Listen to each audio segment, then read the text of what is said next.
সংবিধানের প্রথমেই স্প্রেডশিটে যেটা থাকা উচিত ছিল যে প্রস্তাবনা, সেই বিষয়টা ওনারা স্প্রেডশিটে উল্লেখ করে নাই, যেটা 1 নম্বরে থাকা উচিত ছিল। সংবিধানের সবচাইতে গুরুত্বপূর্ণ এবং একটি প্রথম পৃষ্ঠার অংশ হচ্ছে প্রস্তাবনা, প্রিয়াম্বল নামে আমরা যেটাকে চিনি। সেটা পুরোপুরি পরিবর্তনের বা সংশোধনের একটা প্রস্তাব আছে, অনেকটা রিরাইটিংয়ের মতো, যেখানে 1971 সালের স্বাধীনতা যুদ্ধের সাথে 2024-এর গণ অভ্যুত্থানকে এক কাতারে নিয়ে আসা হয়েছে, যেটা সমুচিত বলে আমরা মনে করি না। এটাকে অন্য জায়গায় রাখার বা তফসিল অংশে রাখার বা স্বীকৃতি দেওয়ার বিভিন্ন রকমের সুযোগ আছে, সেটা আলাপ আলোচনার মধ্যে দিয়ে আমরা পরে প্রকাশ করব। কিন্তু সেই প্রিয়াম্বলটা আমরা চাই, যেটা পঞ্চদশ সংশোধনের পূর্ব অবস্থা, যেটা 5th অ্যামেন্ডমেন্টের পরে গৃহীত হয়েছিল বাংলাদেশের জনগণের সকল অভিপ্রায় অনুসারে, সেই জায়গায় বহাল থাকা উচিত। তারপরে ওনারা শুরুই করলেন রিপাবলিক দিয়ে, রাষ্ট্র দিয়ে, রাষ্ট্রের নাম পরিবর্তন দিয়ে, যেটাকে প্রজাতন্ত্র না বলে জনগণতন্ত্র বা নাগরিকতন্ত্র বা পিপলস রিপাবলিক অফ বাংলাদেশের ক্ষেত্রে বাংলায় বলছেন যে জনগণতান্ত্রিক বাংলাদেশ। আর রিপাবলিক শব্দ ইংরেজিতে কি থাকবে, পিপলস রিপাবলিক অফ বাংলাদেশ ইংরেজিতে কি থাকবে, কিন্তু বাংলার মধ্যে ওনারা নাগরিকতন্ত্র এবং জনগণতান্ত্রিক বাংলাদেশ লিখতে চান। সেইটার কোনো প্রয়োজন আছে বলে আমরা মনে করি না। দীর্ঘদিনের প্র্যাকটিসের মধ্য দিয়ে বাংলাদেশের মানুষ সেটা মেনে নিয়েছে রাষ্ট্রের নাম। এখন এই বিষয়টা দিয়ে যে আসলে কতটুকু কি অর্জন হবে সেটা প্রশ্নের দাবি রাখে, সেই জন্য আমরা এখানে একমত নই।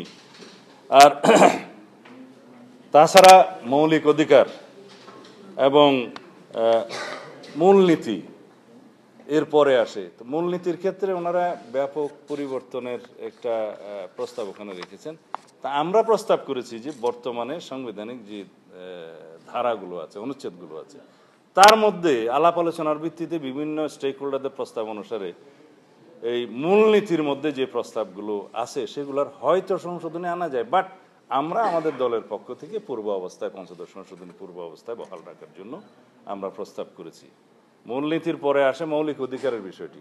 ওনারা মৌলিক অধিকার এবং স্বাধীনতা নামে আলাদা একটা চ্যাপ্টার সংযুক্ত করার জন্য প্রস্তাব করেছেন, যেটা আসলে অনেকটা আমরা মনে করি যে অভিজ্ঞতা না থাকার কারণে, হয়তো যাদের পার্লামেন্টারি এক্সপিরিয়েন্স বা রাষ্ট্র পরিচালনার অভিজ্ঞতা না থাকার কারণে হয়তো এটা অভিমত আসতে পারে, অনেকে দিয়ে থাকতে পারেন।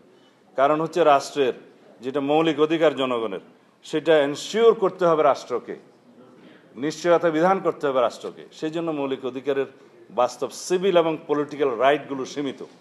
এরপরে আছে সোশ্যাল, কালচারাল এবং ইকোনমিক রাইটগুলো, সেগুলো রাষ্ট্রের সক্ষমতার উপর ভিত্তি করে গুড গভর্নেন্সের উপরে সবসময় ছেড়ে দিতে হয়, রাষ্ট্রের গভর্নেন্সের উপরে ছেড়ে দিতে হয়।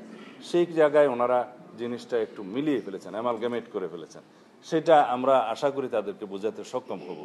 এরপরে আসে নির্বাহী বিভাগ, আইন বিভাগ এবং বিচার বিভাগ, তারপরে সাংবিধানিক অন্যান্য প্রতিষ্ঠানগুলো, নির্বাচন কমিশন সহ।